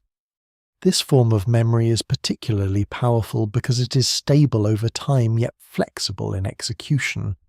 It allows individuals to reproduce complex sequences without needing explicit instruction, while still adapting to variations in material and circumstance. Environmental variability continues to drive innovation, even within the constraints of simple technology. Changes in climate affect the availability of animals and raw materials, forcing groups to adjust movement patterns and tool use accordingly. In some cases, this leads to increased reliance on certain types of tools or materials that perform reliably under new conditions. Despite these pressures, the fundamental structure of stone tool production remains remarkably consistent. The basic principle of controlled fracture persists across time and space, adapting to local conditions but not fundamentally changing for extended periods. This long-term stability is one of the defining features of early human technology. It suggests that once a functional solution is found, it can remain effective across a wide range of environments without requiring constant reinvention. Innovation at this stage is incremental rather than transformative. Still, within this incremental change lies the foundation for future developments. Each refinement in technique, each improvement in efficiency, each expansion of material use contributes to a growing technological repertoire. And as this repertoire expands, so too does the ability of early humans to interact with their environment in increasingly flexible ways. The world is no longer just a source of immediate resources. It is becoming a system that can be engaged, modified, and partially controlled through repeated intentional action. This transformation is still in its earlier stages, but its direction is clear. Survival is no longer only about adaptation to nature. It is beginning to include adaptation of nature itself, however modest that adaptation may initially be. And within that shift, the balance between vulnerability and control begins its long, uneven evolution. The climate does not move in straight lines, and neither does early human survival. Across vast stretches of prehistory, the environment shifts between wetter and drier phases, colder and warmer intervals, each transition reshaping the availability of food, water, and raw materials. For early humans, these changes are not abstract climate events. They are immediate pressures that reshape movement, risk, and the value of tools. Stone tools, simple as they are, become a stabilizing force in an unstable world.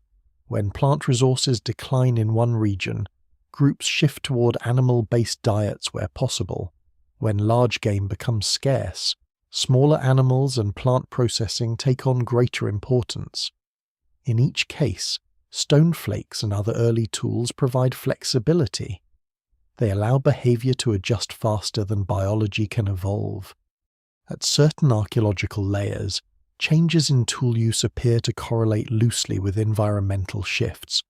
During more arid periods, there is often an increased reliance on tools associated with carcass processing and marrow extraction, suggesting a stronger dependence on high-calorie animal resources. During wetter phases, tool use may diversify slightly, potentially reflecting broader subsistence strategies. While these patterns are not uniform across all regions, they suggest a relationship between climate pressure and technological adaptation. What remains consistent throughout is the reliance on fracture-based technology. Even as environments change, the principle of striking stone to produce usable edges persists. This stability is striking when viewed over hundreds of thousands of years. It suggests that once a reliable method is established, it can persist through many environmental transitions without requiring fundamental alteration. Yet within this long stability, subtle pressures continue to accumulate. Increased mobility in response to climate change means that groups encounter different types of stone, different landscapes, and different ecological constraints. Each new environment introduces small variations in how tools are made and used. In some regions, stone may be abundant but of a lower quality, leading to more frequent production of larger, less refined flakes. In others, high-quality stone allows more efficient production and potentially more consistent tool forms. These environmental constraints shape technological expression in ways that are visible only when viewed across large spatial scales. At the same time, the need for adaptability reinforces cognitive flexibility. Early humans must be able to adjust their expectations based on local conditions. A technique that works in one environment may not perform the same way in another. This encourages a kind of practical problem-solving that is constantly updated through experience. Toolmaking, under these conditions, becomes less about repeating a fixed method and more about adjusting a general principle to specific circumstances. The principle remains simple. Controlled fracture produces usable edges, but its application becomes increasingly situational. This flexibility extends into movement patterns as well. Groups may follow seasonal migrations of animals, but they also track the availability of raw materials needed for tool production. This creates a layered understanding of the landscape, where different resources are mentally mapped and prioritized depending on current needs. Archaeological evidence suggests that some tool production sites are revisited repeatedly over long periods, even across environmental transitions. This implies that knowledge of resource locations is transmitted in some form, whether through memory, observation, or repeated exploration. These locations become anchors within a mobile existence, points of return in a constantly shifting world. Within these recurring sites, tool production continues to accumulate. Layers of flakes and cores build up slowly, sometimes separated by long gaps in time. Each return adds another thin layer to this growing record of activity. Over time, these accumulations become dense enough to reveal long-term behavioral patterns. Despite these signs of continuity, there is no evidence of permanent settlement at this stage. Early humans remain highly mobile, their movements shaped by seasonal and environmental rhythms. Tools support this mobility rather than replacing it. They allow groups to exploit a wider range of environments more effectively, but they do not anchor them to fixed locations. Another important development during this period is the increasing efficiency of resource extraction. As familiarity with tool use grows, early humans become better at maximizing the value of each stone core. More usable flakes are produced from the same piece of material. Waste is reduced not through conscious conservation, but through improved technique. This efficiency has cumulative effects. Even small improvements in tool production can translate into significant survival advantages over long timescales. Slightly faster processing of food, slightly more effective access to marrow, slightly improved ability to work materials all contribute to better energy balance in challenging environments. At the same time, the social dimension of tool use continues to deepen. Shared knowledge of effective techniques reinforces group cohesion. Individuals observe one another, imitate successful actions, and gradually converge on similar methods. This does not eliminate variation, but it creates a shared baseline of behavior within groups. There is also a growing dependency on tools that begins to shape behavior in subtle ways. As efficiency increases, tasks become structured around the assumption that tools will be available. Cutting, breaking, and processing are no longer optional enhancements. They are expected components of survival routines. This dependency does not reduce flexibility. Instead, it expands it. Tools allow early humans to engage with a wider range of materials and environments than would otherwise be possible. They extend the range of viable ecological niches. Even so, the system remains fragile in a sense. Without access to suitable stone, the entire process becomes more difficult. This creates an underlying connection between mobility, geology, and survival that persists throughout early human history.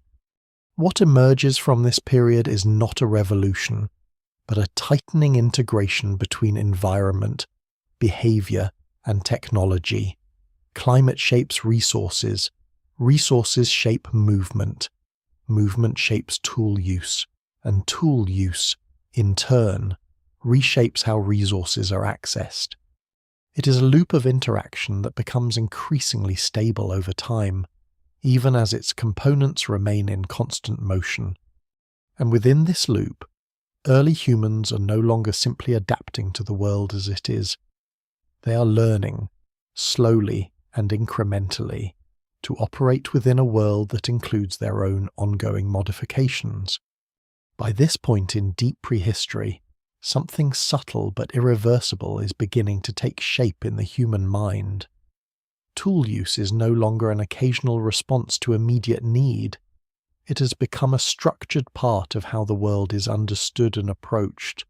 Stone, bone, and wood are not just materials encountered during survival, they are possibilities waiting to be activated. The most important shift is not visible in the tools themselves, which remain simple in form, but in the mental processes that guide their use. Early humans are increasingly able to anticipate outcomes before action. A stone is chosen not only because it is available, but because it is expected to behave in a certain way when struck. This expectation is built from repeated experience, not abstract theory, but it functions as a form of prediction.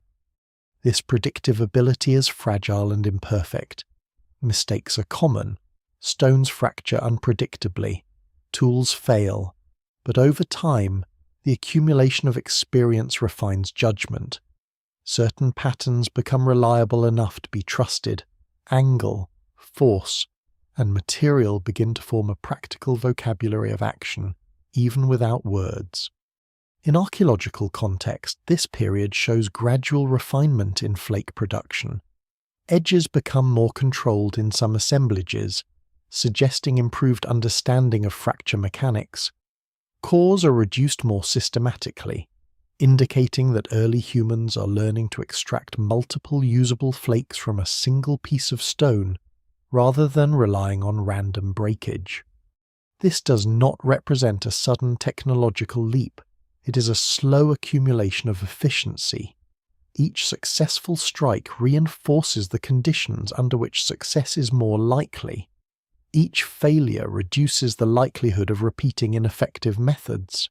Over long periods, this feedback loop produces measurable change in tool quality. At the same time, the relationship between tools and time begins to deepen. Tool production is not instantaneous. It requires moments of focused attention separated from other survival tasks. This introduces a form of delayed utility into human behavior. Action is performed not only for immediate effect, but for future use. This temporal separation is significant. It means that early humans are beginning to operate with a mental structure that distinguishes between preparation and consumption. A tool is made now to be used later.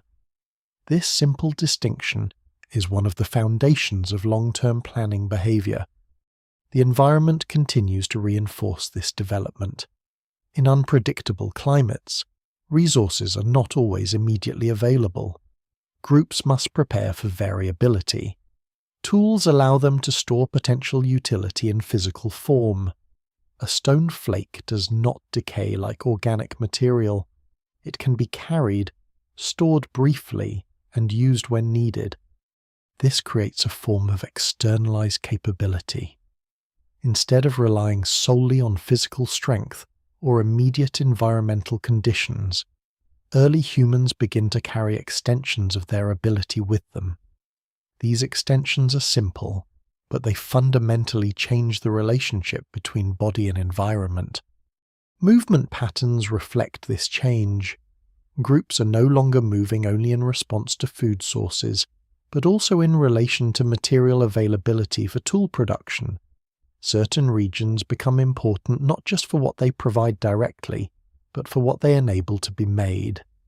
In some archaeological sites, evidence suggests repeated selection of specific stone types over others, even when multiple options are present. This indicates an emerging sensitivity to material quality. Not all stones are equal in their usefulness, and this difference begins to influence behavior. At the same time, social learning continues to shape technological development. Individuals observe the outcomes of others' actions and adjust their own behavior accordingly. Over time, this creates convergence toward more effective techniques, even without formal instruction. Skill becomes visible through results rather than explanation. A well-made flake is evidence of effective action. A poorly formed core suggests less efficient technique. These differences, while subtle, would have been observable within groups and may have influenced patterns of imitation. Another important aspect of this period is the increasing integration of tools into daily survival routines. Cutting, scraping, breaking, and processing are no longer occasional activities. They are embedded in the structure of food acquisition and preparation. This integration makes tool use less optional and more habitual. As this habit deepens, it begins to shape perception itself. Objects in the environment are increasingly evaluated in terms of their potential transformation. A stone is not just a stone. A bone is not just a remnant. Each object carries an implicit question: what can it become under the right action? This shift in perception is subtle but foundational. It represents the early stages of what will later become abstract thinking. At this stage, however, it remains grounded entirely in physical interaction. There is no separation between thought and action. Understanding emerges through doing. Environmental pressures continue to reinforce adaptability. Changing climates, shifting animal populations, and variable resource distribution require flexible responses. Stone tools provide a stable method of adaptation within this instability. They allow behavior to adjust without requiring biological change. Over long periods, this leads to a kind of coevolution between humans and their tools, not in a genetic sense, but in a behavioral and cognitive sense. As tools become more central, cognition adapts to accommodate them. As cognition adapts, tools become more effectively used. Still, the system remains remarkably simple. There is no formal design process, no abstract representation of tools, no symbolic framework governing production. everything remains embedded in immediate physical interaction. Yet within this simplicity, a trajectory is becoming clear. Each improvement in technique, each refinement in material selection, each increase in efficiency contributes to a growing capacity for intentional transformation of the environment. And though no one at this stage could recognize it, the foundation is being laid for a world in which the boundary between natural material and human intention will become increasingly difficult to distinguish. For now, it is still just stone, striking stone, shaping fragments of possibility out of fracture and force. By the time toolmaking has become a stable feature of early human life, something more subtle is beginning to emerge beneath the surface of repeated action standardization. Not in the formal sense of fixed designs or rules, but in the gradual convergence of what works well enough across time and groups. Stone tools are still individually unique, shaped by the unpredictable nature of fracture and the specific decisions made in each moment of use. Yet when viewed across long periods and wide regions, patterns begin to appear. Certain shapes recur more often. Certain angles of strike produce more consistent results. Certain methods of core reduction become more efficient than others. This convergence does not happen through instruction manuals or formal teaching. It happens through accumulation. Successful techniques persist because they are repeated. Less effective ones fade because they are not. Over generations, this creates a quiet drift toward more reliable forms of tool production. In some archaeological assemblages, this gradual refinement becomes visible in the consistency of flakes and cores. Edges become slightly more controlled. Flake removal becomes more systematic. Cores show more complete utilization before being discarded. These are not dramatic innovations, but they indicate a growing stability in technique. What is especially important about this stage is that toolmaking is now embedded in a broader system of survival behavior. It is no longer an isolated activity performed when convenient. It is integrated into food acquisition, processing, and daily movement. Stone tools are present in the background of almost every survival decision. This integration begins to reshape how time is experienced. Activities that require tools must account for preparation, use, and maintenance. Even if maintenance is minimal in this early stage, there is still a distinction between having a tool available and needing to produce one. This introduces a layered structure to daily life that did not exist before. At the same time, the increasing reliability of tools allows early humans to engage with resources that were previously difficult to exploit. Tough hides, dense bones, fibrous plants all become more accessible when processed with sharpened edges.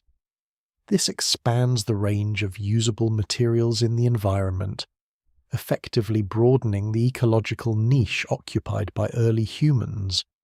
The consequences of this expansion are cumulative.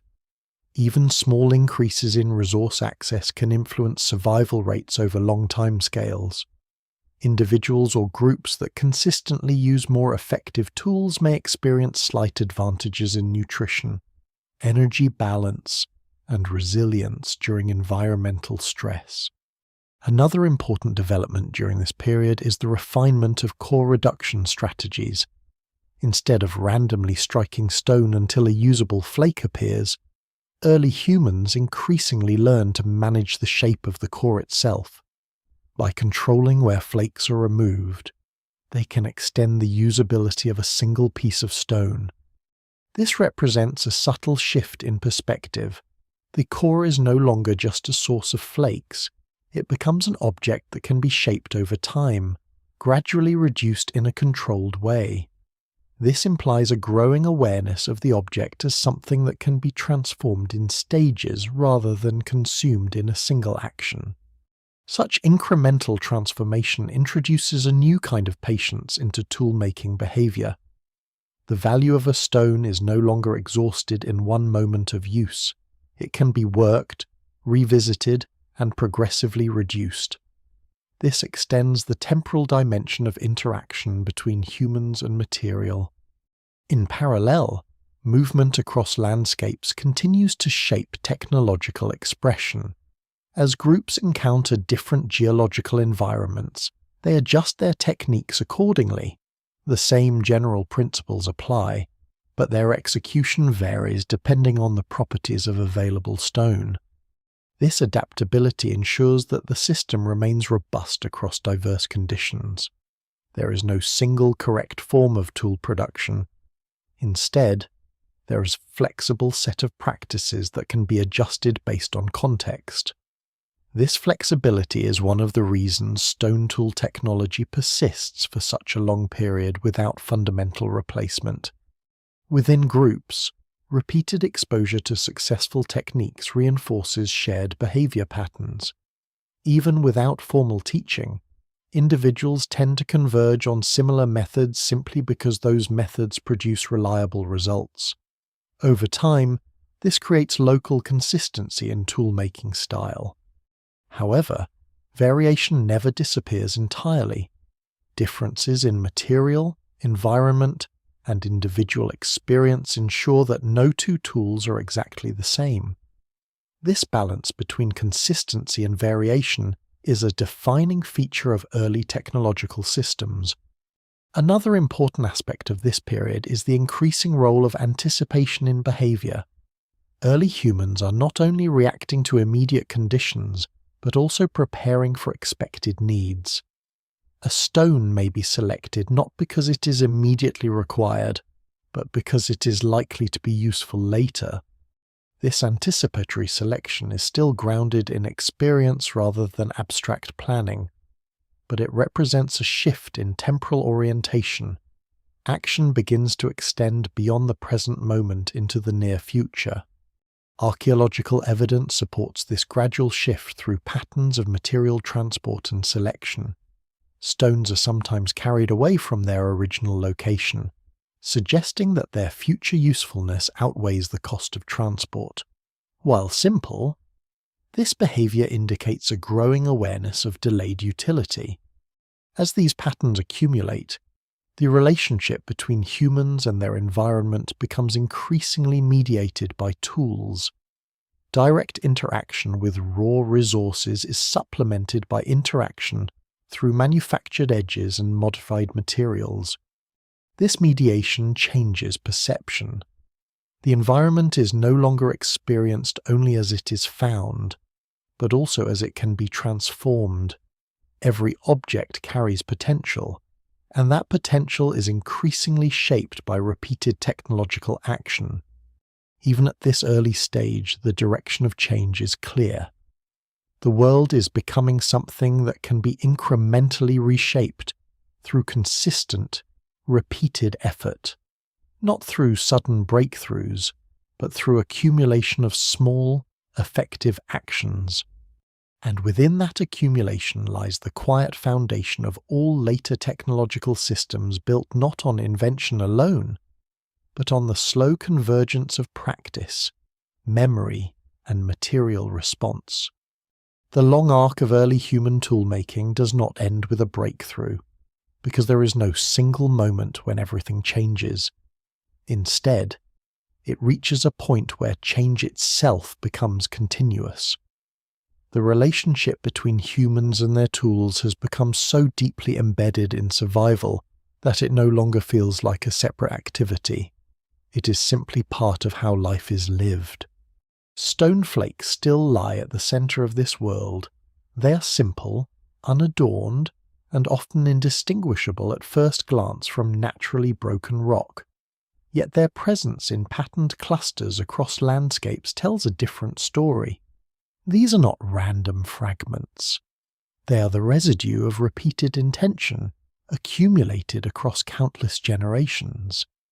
What has emerged over this vast span of time is not just a technology, but a way of interacting with reality. early humans now inhabit a world where objects are constantly evaluated for their potential transformation. Stone is assessed for how it will fracture. Bone is considered for how it can be reshaped. Wood is examined for how it might extend reach or force. This way of seeing is not abstract. It is learned through action, reinforced through repetition, and embedded in daily survival. There is no separation between understanding and doing. Knowledge exists only in the successful completion of tasks and in the memory of what worked before. Over time, this creates a form of continuity that stretches beyond individual lifetimes. Techniques are not preserved in written form, but in repeated behavior. Each generation inherits not fixed instructions, but a set of practiced responses to material reality. These responses are refined slowly, through success and failure, over immense stretches of time. In the archaeological record, this long continuity appears as stability. The basic principle of stone fracture remains unchanged for hundreds of thousands of years, yet within that stability lies constant, quiet adjustment. Flakes become slightly more controlled. Core reduction becomes more efficient. Material selection becomes more deliberate. These small changes accumulate without ever breaking the underlying system. It is a form of technological evolution that operates through refinement rather than replacement. Nothing is discarded entirely. Everything is adjusted, reused, and adapted. At the same time, the world itself is being subtly altered, not in dramatic or visible ways, but through repeated interaction. Hunting sites become littered with cut-marked bones. Tool-making locations accumulate layers of debris. Pathways through landscapes are reinforced by repeated movement. Over time, these patterns begin to shape the environment as much as the environment shapes behavior. This mutual shaping marks a turning point in the relationship between humans and nature. The environment is no longer a purely external force. It is becoming partially structured by human activity. Even at this earlier stage, the changes are small, but they are persistent, and persistence over long time is what defines geological and evolutionary significance. One of the most important legacies of early tool-making is the expansion of what can be considered usable. Materials that were once ignored or inaccessible become integrated into survival strategies. This expansion is not just physical, but cognitive. It reflects a growing ability to imagine how objects might function differently under altered conditions.